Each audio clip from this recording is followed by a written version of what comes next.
皆さんこんにちは。プチオタ独身男の松です。今回は山口県山口市にやってきました。山口市といえばニューヨークタイムズが選ぶ2024年に行くべき場所52カ所のうち3番目に紹介された場所として今日本で最も暑い街なんですよね。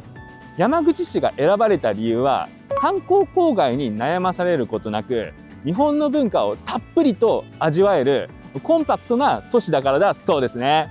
一体どんな街なのか、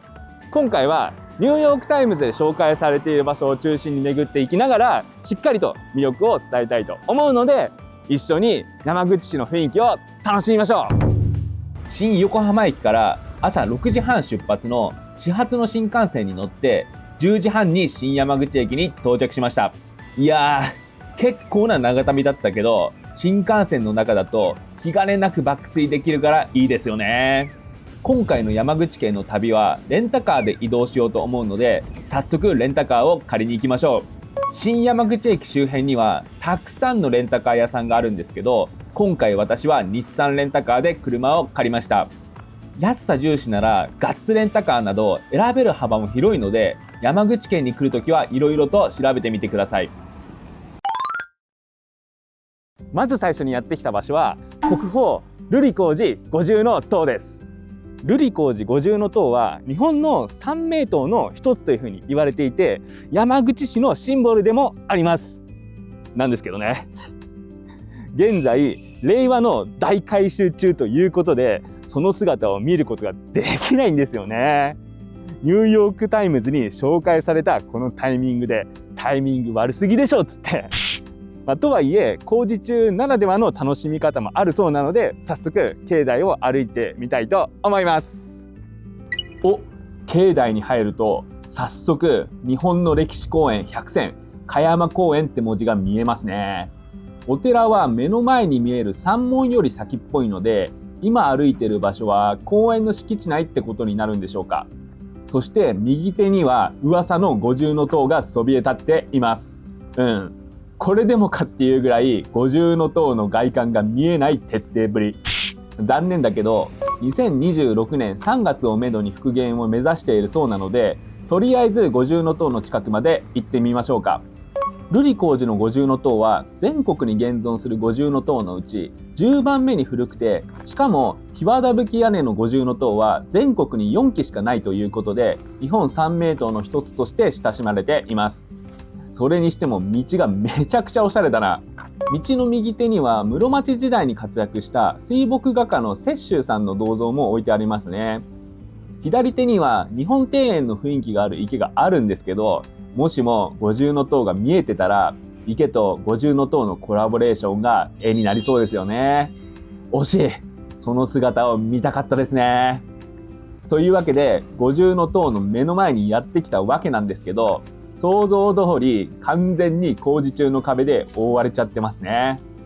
五重塔を見るのがお目当ての人はおとなしく2026年3月まで待った方が良さそうです。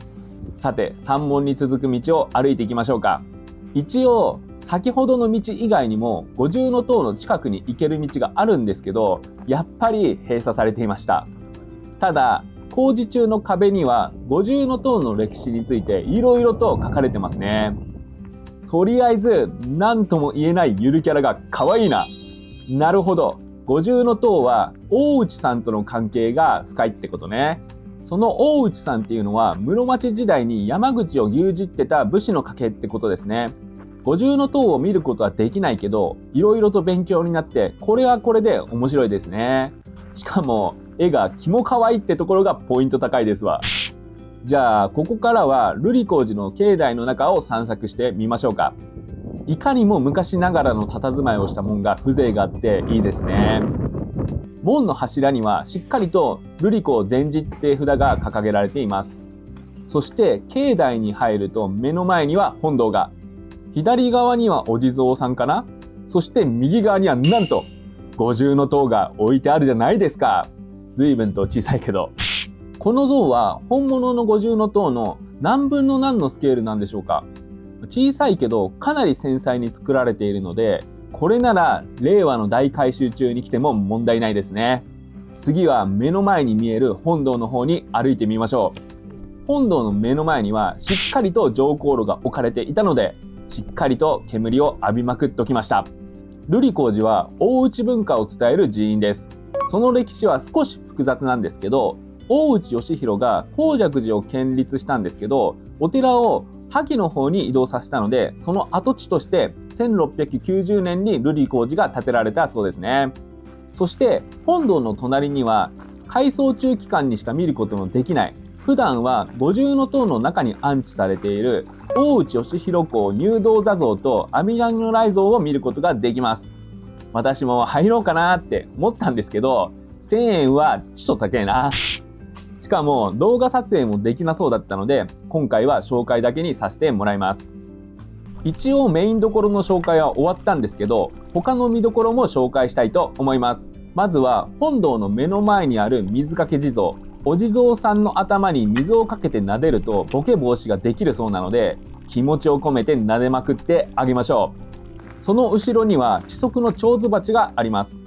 この4つの漢字にはしっかりとした意味が込められています。京都にある龍安寺の地足のつくばいが有名ですよね。本堂の階段の前にはいかつい顔をした閻魔様が、御所車がしっかりと置いてあるので、願いを込めて回しておきましょう。山門の前には室町時代に山口を統治していた大内弘世の像があります。当時は西の京と言われるほど栄えていた町だったらしいので、とても優れた名称だったんでしょうね。最後にもう一箇所面白い場所があったので紹介しておきます。うぐいす張りの石畳では手を叩いたり足踏みをしたりするとうぐいすの鳴き声が返ってくるんですよ。面白くないですか？というわけで私も一応やってはみたんですけど、動画では伝わりにくいですかね。もうマジで音が反射して返ってくるので、瑠璃光寺に来た時はぜひ試してほしいです。一通り境内を歩いてみたんですけど、やっぱり五重塔が見れないと魅力は半減するかなっていうのが個人的な印象ですね。一応観光客を飽きさせないように五重塔の資料館とかは用意されてるんですけど、入場料1000円はちょっとだけな。とはいえ境内の中にはパワーがもらえそうな場所がたくさんあったので、パワースポット巡りにはおすすめの場所かなっていうふうに思いました。次にやってきた場所は東春寺です。ニューヨークタイムズでは山口市の陶芸工房について紹介がされていたんですけれども、ニューヨークタイムズの記者さんはこちらの東春寺の境内の中にある美濃上窯の陶芸家の方に対して称賛の思いを綴ってるんですよね。間違いなく今年山口市が選ばれた要因の一つになった場所でもあるので、その様子を見に行きたいと思います。東春寺の入り口は2カ所ありますね。目の前の山門は国の重要文化財にも指定されているらしいんですよ。ただね、東春寺のことをいろいろと調べてはみたんですけど、あまり詳しい情報を見つけることができなかったんですよね。境内はあんまり大きくないし、周辺には案内板とかも特になかったので、もしかしたらあまり有名なお寺ではないのかもしれません。とはいえ今回はニューヨークタイムズで紹介された場所を巡るのが目的なので、境内を歩いてみましょう。東春寺は1572年に毛利元就の菩提寺として安芸国吉田の城内に創建されて、幕末の頃に萩から現在の地に移されたそうです。東春寺の説明が一通り終わったところで、観音堂の右手方向に目的地である美濃上窯があるので、早速行ってみましょう。お、緑色と赤色の表札に美濃上窯って書いてありますね。それにしても工房がめちゃくちゃ美しい。なんというかすごい味わい深い外観をしているのに、モダンな雰囲気も感じられてめちゃくちゃおしゃれです。この工房で陶器を作ったら絶対に思い出に残りますよね。今回私は陶器作りを体験しないので外観の紹介だけにはなってしまうんですけど、ここにいるだけでも落ち着くことのできる場所だったので、ニューヨークタイムズで紹介されている理由が分かった気がします。すごい中途半端な紹介になってしまってすいません。でも本当にモダンでおしゃれな陶芸工房でしたね。あの工房では自分でオリジナルのマグカップとかを作ることができるそうなんで、一応大体お値段は4000円から5000円ぐらいというふうには書いてあったので、興味のある方はぜひ足を運んでみてはいかがでしょうか。ちょうどお昼時の時間になったので、昼ご飯を食べに行きたいと思います。山口県のソウルフードといったらやっぱり瓦そばが有名ですよね。というわけで今回はこちらの長州園さんにお邪魔したいと思います。長州園さんは別にニューヨークタイムズで紹介されている場所ではないんですけど、旅行に来たらやっぱりご当地グルメは絶対に外せないと思うので、早速食べに行きましょうか。長州庵さんは瑠璃光寺の目の前にあるお店です。いわゆる瑠璃光寺のお土産ショップってやつですね。建物は2つあるんですけど、お食事処は右側にあるこちらの建物になります。お土産ショップは昼飯が食べ終わってから行くとして、まずは瓦そばを早速食べに行きましょう。ここだけの裏話をすると、本当は瓦そばで有名なお店、瓦そば柳屋さんで食べる予定だったんですけど、まさかの定休日っていうね。急遽瑠璃光寺の方に引き返してきて時間を損してしまったので、反面教師として皆さんは事前に調べてからお店に行くようにしてください。ただ長州庵さんの瓦そばも評判が高かったので結果オーライですよね。見てください。マジで瓦の上にそばが乗ってて見栄えはめちゃくちゃかっこいいです。ジューって音がするのも食欲をそそりますな。瓦の上で焼いているだけあって麺は結構固めですね。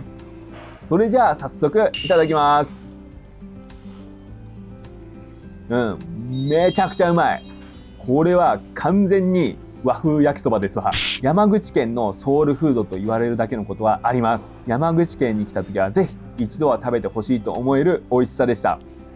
そしてこちらがお土産ショップの様子です。山口県ならではの地酒やご当地グルメのお菓子だけではなくて、萩町の焼き物や大内人形など山口県を代表するお土産がたくさん売られているのでテンションが上がりますよね。瑠璃光寺の参拝ついでにぜひ寄ってみてはいかがでしょうか。次にやってきた場所は龍福寺です。ニューヨークタイムズでは龍福寺の紅葉を背にした和洋姿の女性の写真が掲載されていたんですよね。残念ながら今は春なんですけれども、とりあえずどんな雰囲気なのか場所だけでも紹介しに行きたいと思います。龍福寺は瑠璃光寺から車で約5分の場所にあります。駐車場から歩いてくると山門が見えるんですけど、その後ろに早速ニューヨークタイムズで紹介されている場所があるじゃないですか。今の時期はもう完全に枯れ葉にはなってるけど、ニューヨークタイムズの写真と見比べてみると同じ場所であることが分かりますよね。紅葉の時期に来ると映える写真が撮れそうですね。せっかくなので境内の中も少し散策してみましょうか。龍福寺は1206年に山内18代の大内光盛が創建したお寺で、1557年に現在の地に再建されました。本堂は室町時代の代表的な寺院建築として国の重要文化財にも指定されているほどなんですよ。海苔の具合や庭の雰囲気がいかにも日本庭園って感じで落ち着きますよね。そしてあそこには五重塔を彷彿させる置物がありますね。山口市は高い建物が好きなのかな。こっちは恵比寿様の像も置いてますね。今日もいい笑顔ですね。お勤めご苦労様です。こっちにも像が置いてますね。子育て水子地蔵尊。なるほど。これは子授かりのご利益がありそうな場所ですな。独身男を見くびりやがって。でもご利益がありそうなので、とりあえず手を合わせておきましょう。その隣には小さな滝がありますね。日本庭園の雰囲気と滝の音のハーモニーがたまらないです。こちらが龍福寺の本堂になります。どうやら2006年から6年にわたって改修工事を行った時に、室町時代当時の屋根の姿に取り替えたそうですね。もう本当に立派な建物です。ちなみに建物の前にはスリッパが置いてあったので中に入ろうかなと思ったんですけど、中に入れませんって注意されたので気をつけてください。本堂の左側にはこれまた立派な像が置いてありますね。この像は誰なんだろう。大内義興、また大内関係の人ですか。そして馬の顔は、これは完全にベアナックルですね。あまり歴史の授業では教わらないから馴染みがないけど、山口市は大内氏との関係が本当に深い場所なんですね。どうやらこの館内には大内氏に関係する資料が展示されているそうなので、まだ旅行らしいことが全然できていないので、とりあえず中に入ってみましょうか。館内には歴代の大内氏の方々の絵巻や大内氏に関連する品々や書籍などがいろいろと置かれていました。敷地はワンルームアパートの部屋ぐらいの大きさなんですけど、歴史が好きな人は200円払って入ってみる価値はあると思います。大内氏と毛利氏が対面した時を再現する置物。なんか見てるこっちも緊張感が伝わってくるんですけど、大内氏の顔白すぎないか？もし鉛入りのおしろいを塗っていたとするなら、それは毒なのでやめといた方がいいですよとアドバイスを送っておきます。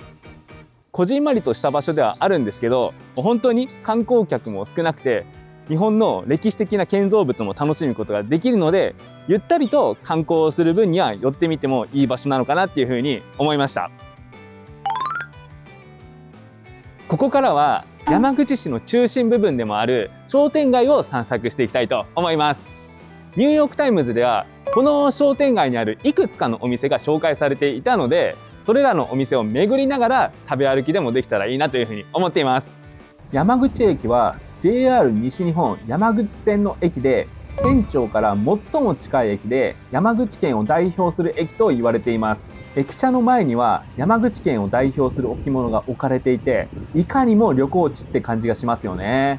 なんですけど、見てもらえばわかる通り、県庁所在地代表の駅では珍しく緑の窓口すらないという田舎駅になっています。これもまた味があっていいんですけどね。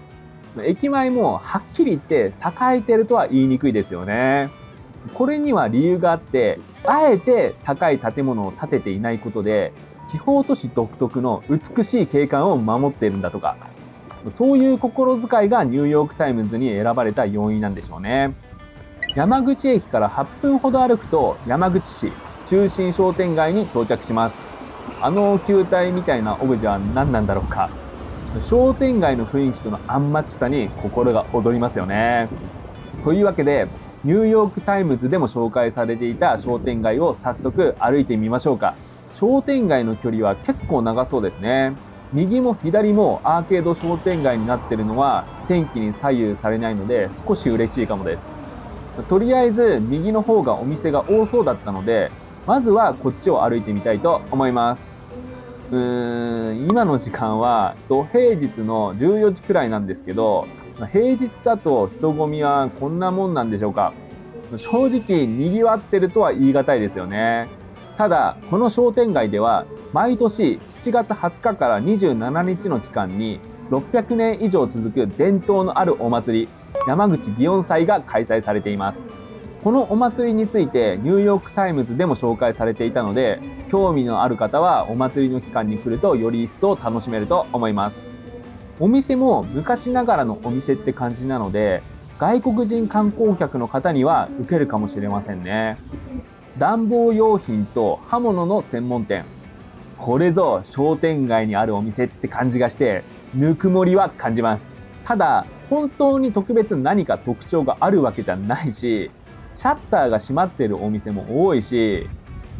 なんかうまく言えなくて本当にすみません。あ、チョコザップもあるじゃないですか。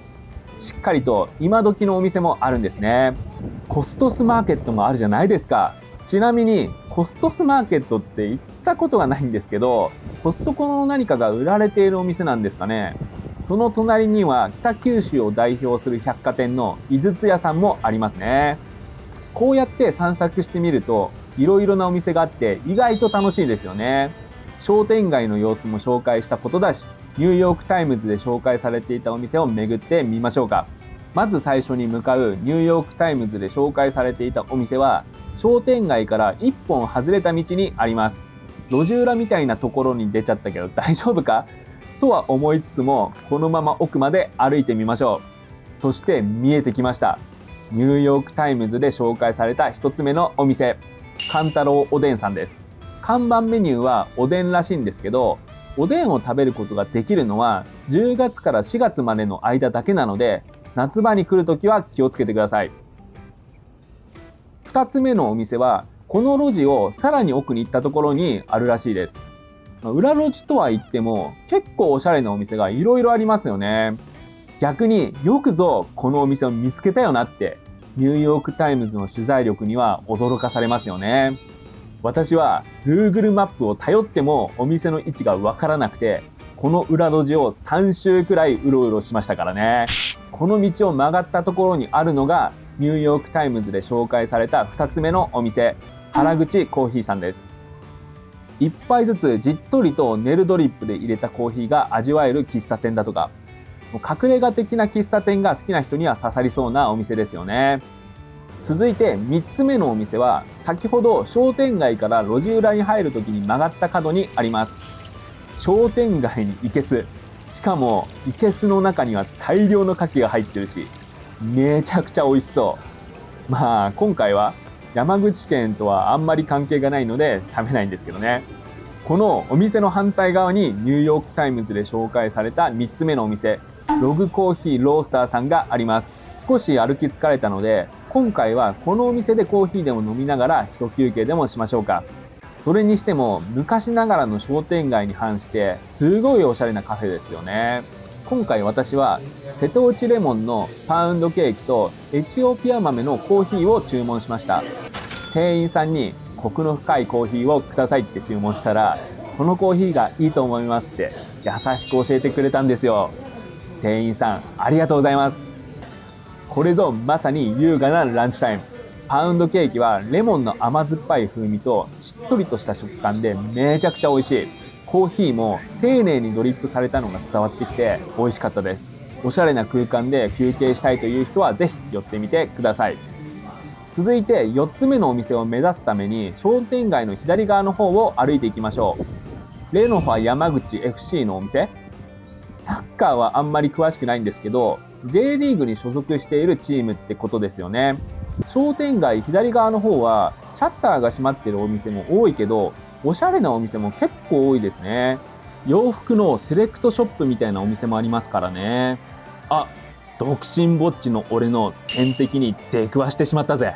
アーケード商店街の中に結婚指輪の専門店を置いとくなよ。結婚指輪のお店は百貨店か銀座って相場が決まってるでしょ。というわけで少し開けた広場に到着したんですけど、この場所にニューヨークタイムズで紹介された4つ目のお店、コーヒーボーイ山口店があります。コーヒーボーイさんは山口県内各地で店舗を展開しているカフェです。お店によって雰囲気が違うそうなので、山口県に来たらカフェ巡りってのも楽しそうですよね。というわけでニューヨークタイムズで紹介されていたお店巡りは以上となります。先ほどの商店街を少し歩いてきたところに一の坂川というのがあるんですけど、こちらの川が一の坂川になりますね。この川は室町時代に京都の鴨川を模して作られたということもあって風情があって最高ですね。この場所もニューヨークタイムズで紹介されていた場所なので、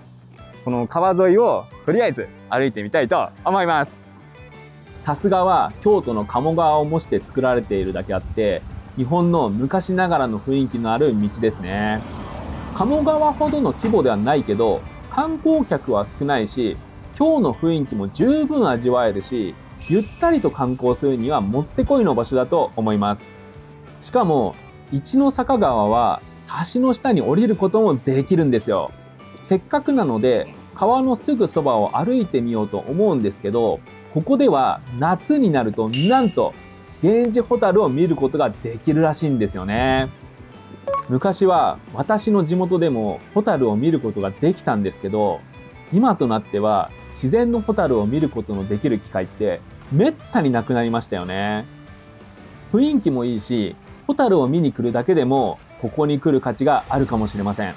ただ川のそばの道は滑りやすいし、岩と岩の間には隙間もあるので歩く時には注意してください。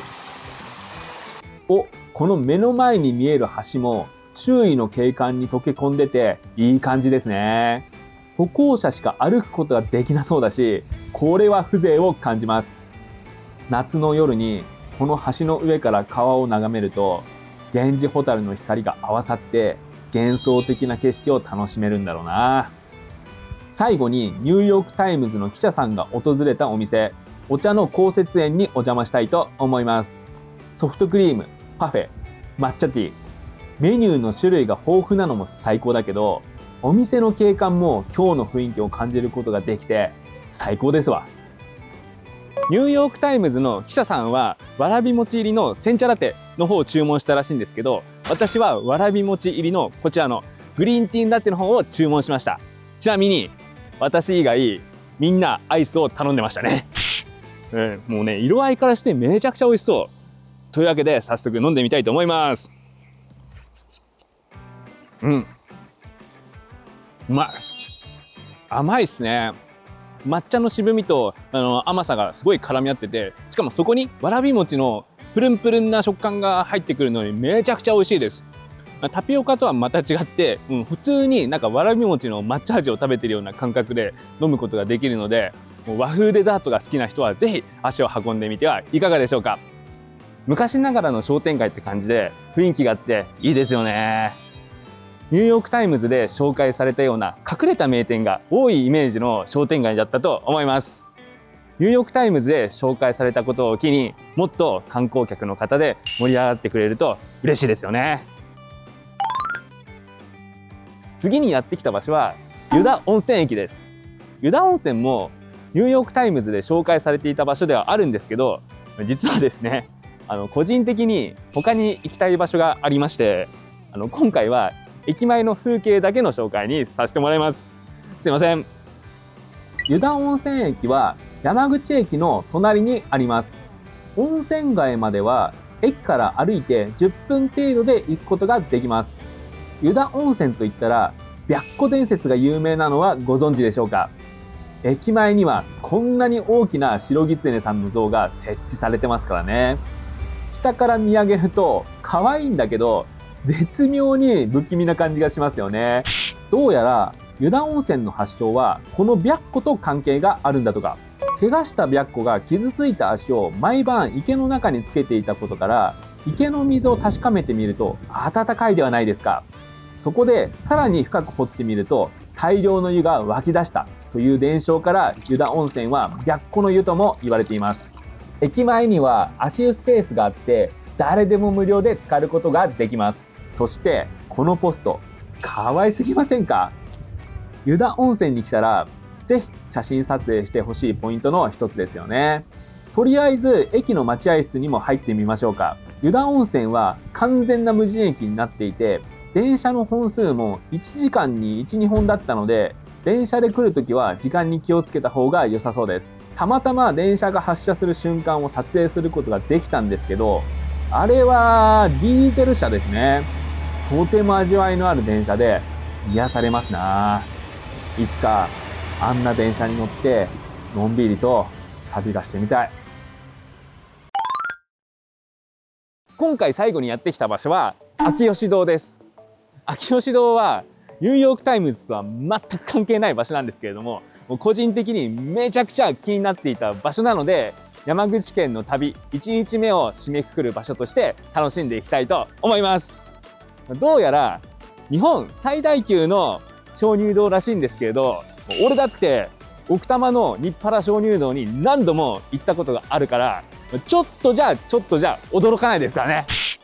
秋吉堂は湯田温泉から車で約30分で行くことができます。周辺には有料駐車場がたくさんあるんですけど、どの駐車場からも5分以上は歩くので、正直どの駐車場に車を止めても変わらないと思います。駐車場から鍾乳洞の入り口までの道にはいろいろとお店がありますね。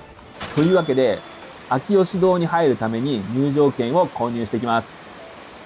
秋吉堂は日本最大級の鍾乳洞で、全長は 11.2 キロもあると言われています。